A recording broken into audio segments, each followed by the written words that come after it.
കാശ് പറയുന്നത് പോലെ അന്ന് താൻ കണ്ട ഫോട്ടോസ് കള്ളമാണെങ്കിൽ അതാരോ ചെയ്തു? ഋഷി ആയിരിക്കുമോ? അവളുടെ മനസ്സിൽ ആ ചിത്രം തെളിഞ്ഞു വന്നു. ഏതോ ഒരു സ്ത്രീയുടെ കൂടെ കിടക്കുന്ന കാശി. അവൻ്റെ കൈകൾ അവളെ പൊതിഞ്ഞു പിടിച്ചിരിക്കുന്നു. അവൻ്റെ മാറിൽ തലവെച്ചു ആ സ്ത്രീയും കാശിയും ഉറങ്ങുന്നു. എല്ലാം ഓർത്തപ്പോൾ പാർവതിക്ക് സങ്കടം തികട്ടി വന്നു. എങ്ങനെ സത്യം അറിയും?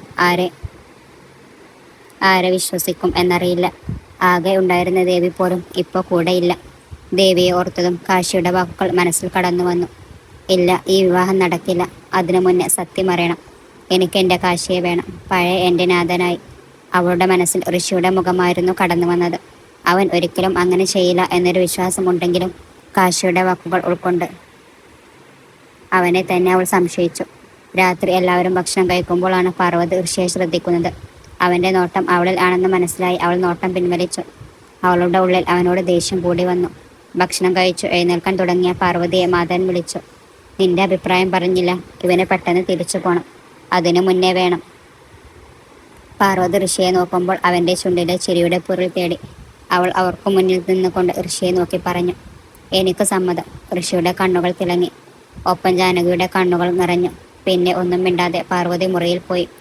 എന്തോ തീരുമാനിച്ചുറപ്പിച്ചതുപോലെ അവൾ ഫോൺ എടുത്തു കാശിയുടെ നമ്പർ ഡയൽ ചെയ്തു. എന്താണ് ടീച്ചറെ അസമയത്ത് ഒരു വിളി, അതും കല്യാണം ഉറപ്പിച്ച ഒരു അന്യപുരുഷന്? കാശിയുടെ പരിഹാസം കലർന്ന സംസാരം അവളിൽ ദേഷ്യമുണ്ടാക്കി. അവൾ സ്വയം നിയന്ത്രിച്ചു. ഒരു സന്തോഷ വാർത്ത പറയാൻ വിളിച്ചതാണ്. ആണോ? എന്താ ടീച്ചർക്ക് പറ്റിയ ചെക്കനെ കണ്ടുപിടിച്ചോ? നിന്റെ തന്ത പിടിച്ചു. കാണാൻ സുന്ദരൻ, സുമുഖൻ, സൽസ്വഭാവി. തന്നെ പോലെ കണ്ണു കുടിക്കില്ല, സിഗരറ്റ് വലിക്കില്ല. പിന്നെ സ്ത്രീകളോട് മാന്യമായ പെരുമാറ്റം. പിന്നെ ബാംഗ്ലൂർ നല്ലൊരു ജോലി. ഇതൊക്കെ പോരെ ഗുണങ്ങൾ? ഓ, ധാരാളം. അവൻ്റെ ഒക്കെ മുന്നിൽ ഞാനൊക്കെ ശിശു. ആട്ടെ, ആ സൽഗുണൻ്റെ നാമം എന്താവോ?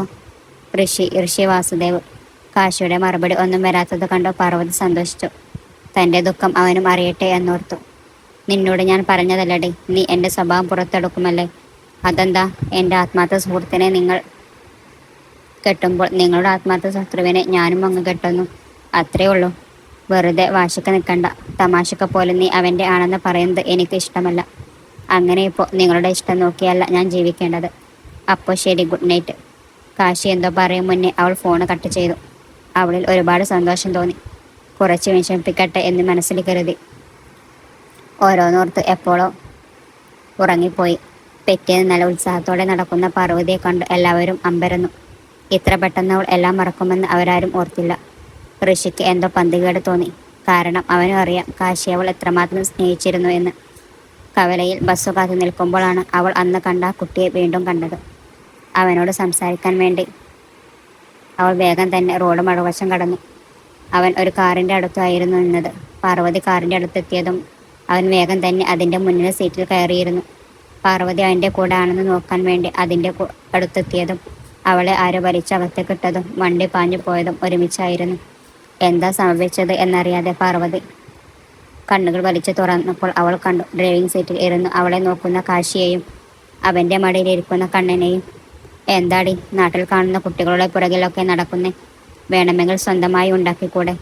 വേണമെങ്കിൽ ഞാൻ സഹായിക്കാം. പാർവതി കാശിയെ മുഖം കുറിപ്പിച്ചു നോക്കി. അവളെ നോക്കി സൈറ്റ് അടിച്ചുകൊണ്ട് അവൻ ഡ്രൈവ് ചെയ്തു.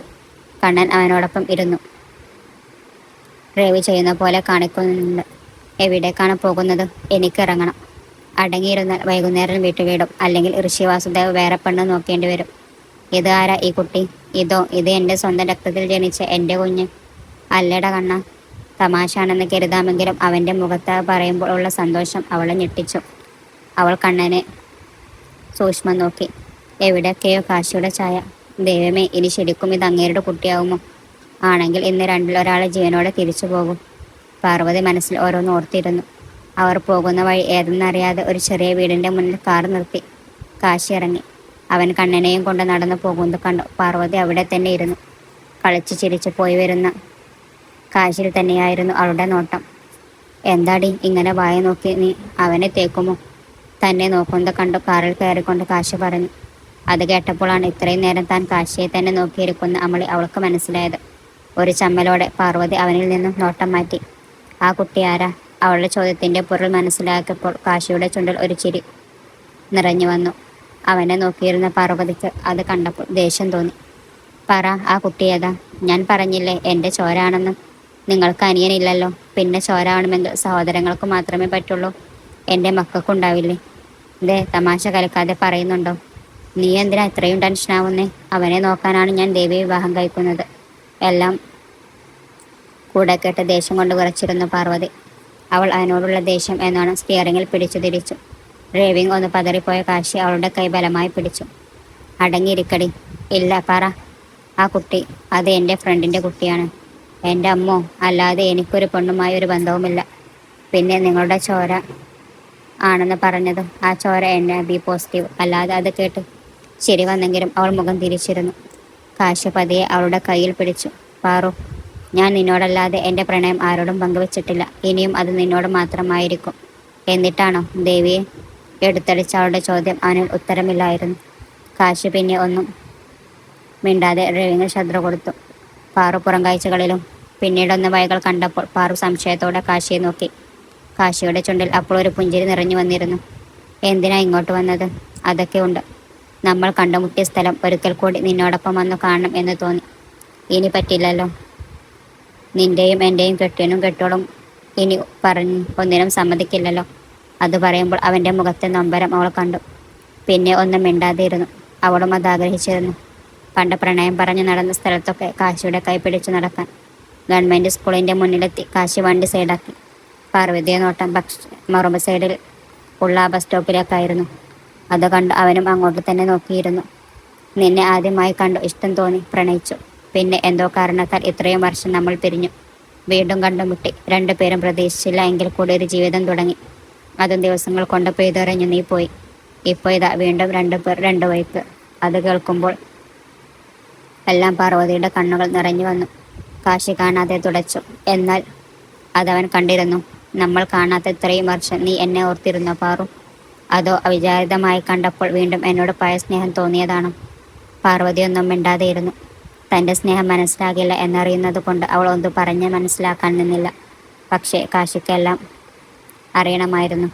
അവളെയും കൊണ്ട് കാശി ആ സ്കൂൾ ഗ്രൗണ്ടിൽ ഉള്ളൊരു വാഗമരത്തിന് ചുവട്ടിൽ പോയിരുന്നു. അവളുടെ കാറ്റിൽ ആടിക്കളിക്കുന്ന മുടയകളെ നോക്കി കാശിയിരുന്നു. എന്നാൽ പാർവതിയുടെ മനസ്സിൽ മുഴുവൻ തൻ്റെ പ്രണയത്തെക്കുറിച്ചുള്ള ഓർമ്മകളായിരുന്നു. നിനക്ക് എന്തെങ്കിലും എന്നോട് പറയാനുണ്ടോ പാറു? അവൻ്റെ ചോദ്യം കേട്ട് എന്താ എന്ന ഭാവത്തിൽ പാർവതി നോക്കി. ഇനി ഒരുമിച്ച് ഒരു വരവുണ്ടാകുമോ എന്നറിയില്ല. എനിക്കെന്തോ നിന്റെ മനസ്സറിയണം എന്ന് തോന്നി. ഇപ്പോഴെങ്കിലും തോന്നിയല്ലോ എനിക്കൊരു മനസ്സുണ്ടെന്ന്. സന്തോഷം. ഇത്രയും വർഷം കാത്തിരുന്നിട്ടും നിങ്ങൾ പറഞ്ഞത് ഞാൻ നിങ്ങളെ ചതിച്ചു എന്നാണ്. അന്ന് എൻ്റെ കൂടെ കൃഷി മാത്രം ഉണ്ടായിരുന്നുള്ളൂ. അവന് മാത്രമേ എന്നെ മനസ്സിലാക്കാൻ കഴിഞ്ഞുള്ളൂ. എന്നിട്ടാണോ അവൻ നമ്മളെ പിരിക്കാൻ നോക്കിയത്? ഇപ്പോഴും ചെയ്യുന്നത്. എന്നോട് ഇന്ന് വരെ അവനൊരു മോശം കാണിച്ചിട്ടില്ല. പകരം എൻ്റെ കൂടെ നിന്നു. ഒരു നോട്ടം കൊണ്ട് പോലും അവൻ എന്നോട് പ്രണയം ഉള്ളതായി എനിക്ക് തോന്നിയിട്ടില്ല. അത് കേട്ടതും കാശിക്ക് ദേഷ്യം വന്നു. അവൻ്റെ മനസ്സിലുള്ള ഋഷിയുടെ മുഖം വേറെയായിരുന്നു. അത് പാറുവിനോട് എത്ര പറഞ്ഞാലും മനസ്സിലാവില്ല എന്നറിയാവുന്നതുകൊണ്ട് കാശി ദേഷ്യത്തിൽ വേഗം എഴുന്നേറ്റു.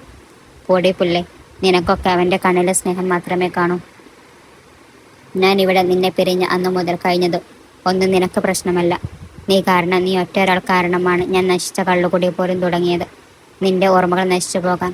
പക്ഷേ ആ ലഹരിയിലും നിന്റെ ഓർമ്മകൾ നൽകിയ ലഹരി വലുതായിരുന്നു. പ്രതീക്ഷിക്കാതെയാണെങ്കിലും നിന്നെ കിട്ടിയ സന്തോഷം എനിക്കുണ്ടായിരുന്നു. പക്ഷെ അപ്പോഴും അവളുടെ ഋഷി, നീ നന്നാവില്ല. അതും പറഞ്ഞ് പോകുന്ന കാശിയെ നോക്കി പാർവതി ഇരുന്നു. അവന് പുറകിൽ വന്ന് വണ്ടിയിൽ കയറി പാർവതി കാശിയെ നോക്കി. പക്ഷെ അവൻ്റെ വലിഞ്ഞു മുറിയ മുഖം കണ്ടപ്പോൾ തന്നെ തോന്നി അവൻ ദേഷ്യത്തിലാണെന്ന്. പിന്നെ രണ്ടുപേരും ഒന്നും മിണ്ടിയില്ല. ഉച്ചക്ക് അവർ ഒരുമിച്ച് ഭക്ഷണം കഴിച്ചു. കാശി ദേഷ്യം പിടിച്ചത് കൊണ്ടാണ് പാർവതി കഴിച്ചത്. പിന്നെ വീണ്ടും യാത്ര തുടർന്നു. വൈകുന്നേരം വീട്ടിലെത്തി. വണ്ടിയിൽ നിന്നും ഇറങ്ങാൻ നേരം പാർവതി കാശിയെ നോക്കി. എന്നാൽ അവളെ പാടെ അവഗണിച്ചു അവൻ. കണ്ണുകൾ നിറഞ്ഞു വന്നു. കാഴ്ച മറഞ്ഞു അവൾക്ക്. നിങ്ങളോട് എങ്ങനെ പറയും എന്നോ ഇനി അതിന് പ്രസക്തി ഉണ്ടോ എന്നൊന്നും എനിക്കറിയില്ല. പക്ഷേ മരിക്കും വരെ പാറു കാശിയുടെയാണ്. ഒരിക്കലും മറ്റൊരാൾക്ക് സ്വന്തമാവില്ല ഞാൻ. എൻ്റെ പ്രണയം നിന്നിൽ മാത്രമേ ഉണ്ടാവൂ. അതും പറഞ്ഞു പോകുന്ന പാർവതിയെ നോക്കി കാശി വണ്ടിയിൽ തന്നെ ഇരുന്നു. പിന്നെ ഫോണിൽ ആരെയോ വിളിച്ചു. ചുണ്ടിൽ ഓറി വന്ന ചിരിയെ മായ്ച്ചു കളഞ്ഞ് അവൻ പോയി. പിറ്റേന്ന് വൈകുന്നേരം സ്കൂളിൽ നിന്നും വരുമ്പോൾ കണ്ടു പാർവതി മുറ്റത്ത് നിർത്തിയ കാശിയുടെ വണ്ടി. എന്തോ ഒരുപാട് സന്തോഷം തോന്നി അവൾക്ക്. പിന്നെ ഒരു ഓട്ടമായിരുന്നു അകത്തേക്ക്. പക്ഷെ അകത്തിരിക്കുന്ന ആളെ കണ്ടു അവളുടെ സന്തോഷം എങ്ങോ പോയി മറഞ്ഞു. ദേവിയുടെ കൂടെ സോഫയിൽ ഇരിക്കുന്ന കാശിയെ കണ്ടു അവൾക്ക് ദേഷ്യവും സങ്കടവും തോന്നി. അവൾ അത് മറച്ചു വെച്ച് ഒരു ചിരിയോടെ നിന്നു. അവളുടെ കണ്ണിലെ സങ്കടം പക്ഷേ കാശി കണ്ടിരുന്നു. അവൻ അവളെ നോക്കാനേ പോയില്ല. ദേവി പാർവതിയെ കണ്ടു അവളുടെ അടുത്ത് എഴുന്നേറ്റ് വന്നു. നിനക്ക് എന്നോട് ദേഷ്യമാണെന്നറിയാം, പക്ഷെ വിവാഹത്തിന് വരാതിരിക്കരുത്. ഞാൻ പ്രതീക്ഷിക്കുന്നിന്നെ. ഒരു ചെറു ശരി മാത്രമേ അവൾക്ക് മറുപടിയായി ഉണ്ടായിരുന്നുള്ളൂ. ദേവിയും കാശിയും യാത്ര പറഞ്ഞിറങ്ങുമ്പോൾ കണ്ണുകൾ നിറഞ്ഞിരുന്നു. അവൻ്റെ ബേക്കിൽ കയറിപ്പോകുന്ന ദേവിയെ കുശുമ്പോടെ നോക്കി അവൾ അകത്തേക്ക് ഓടിപ്പോയി. ബെഡിൽ കിടന്നു കരയുന്ന അവളെ ജാനകി ആശ്വസിപ്പിച്ചു. എന്തൊക്കെ വന്നാലും വിവാഹത്തിന് പോകാൻ തന്നെ തീരുമാനിച്ചു. കാശി മറ്റൊരാൾക്ക് സ്വന്തമാകുന്നത് കാണാൻ കഴിയില്ല എങ്കിലും തനിക്കത് കാണണം എന്ന് ഉറപ്പിച്ചു. അല്ലെങ്കിൽ താൻ വീണ്ടും അവൻ്റെ പുറകിൽ പോകും. പിന്നീടുള്ള രാവും പകലും അവൾക്ക് സമ്മാനിച്ചത് കണ്ണുനീർ മാത്രമായിരുന്നു. അവനെ ഒരു നോക്കു കാണാൻ വരെ കൊതിച്ചു. അവനെ വാരിപ്പുണർന്ന് ഒരിക്കലും വിട്ടുകൊടുക്കില്ല എന്ന് പറയാനും ആ നെഞ്ചിൽ മരണം വരെ ചായാനുള്ള അവകാശം തനിക്കാണെന്നും ഉറക്കെ വിളിച്ചു പറയാനും ഒക്കെ തോന്നി. കല്യാണത്തിന് തലേന്ന് ദേവി പാർവതിക്ക് വേണ്ടി ഒരു സാരി കൊടുത്തു വിട്ടിരുന്നു. അതൊടുത്ത് വേണം വരാൻ എന്നവൾ വിളിച്ചു പറഞ്ഞു. ആ സാരി കയ്യിലെടുത്തു കണ്ണുനീർ വാർക്കുന്നതാണ് ഋഷി അവളുടെ അടുത്ത് വന്നത്. പാറു, അവൻ വേറെ വിവാഹം കഴിക്കാൻ പോകുന്നു. നീ ഇപ്പോഴും അവനെ ഓർത്ത് എനിക്ക് നിന്നോട് പുച്ഛം തോന്നുന്നു. ഇത്രയുമൊക്കെ ആയിട്ടും ഋഷി ആരെക്കാളും കൂടുതൽ നിനക്കറിയാം ഞാൻ കാശിയെ എത്രമാത്രം സ്നേഹിക്കുന്നു എന്നത്.